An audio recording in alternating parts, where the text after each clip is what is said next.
Wants to be first in fashion?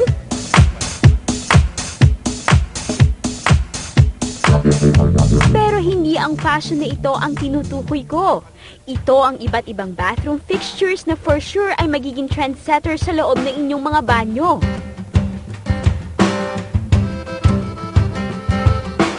Marami sa atin nang nag-i-invest para sa maraming bagay at sa aking palagay, higit na mainam kung mag-i-invest din tayo para sa ating mga bathroom. In choosing a bathroom, of course, ano po bang personality meron kayo?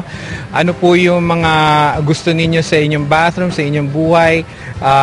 Ano po yung mga hilig po natin? Yun po yung sundin natin. Kaya naman lahat ng bathroom vanities, gaya ng kitchen sinks, faucets, and accessories ay dapat pinipiling mabuti at hindi dapat mag-suffer ang quality nito versus quantity.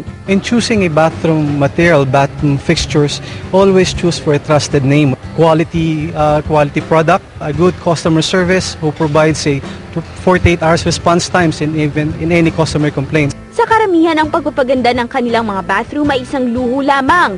Dahil sa loob ng banyo, aminin man natin o hindi, mas nakakapag-isip tayo ng mga bagong ideya habang nag-iisa.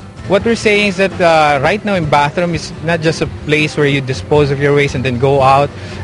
This time around, it's a place where you think of something, you make life-changing decisions and those kinds of things. For me, it's a place dapat na medyo comfortable, relaxing at that. Pero alam nyo ba na ayon sa mga experts, ang pagkakaroon ng malinis at maayos na banyo ay may kinalaman din sa proper hygiene. Kaya hindi man masasabing bago at magaganda ang gamit sa loob ng ating banyo, ang mahalaga ay ang pananatiling malinis nito. Para sa homepage, ako si Monsi Alejos.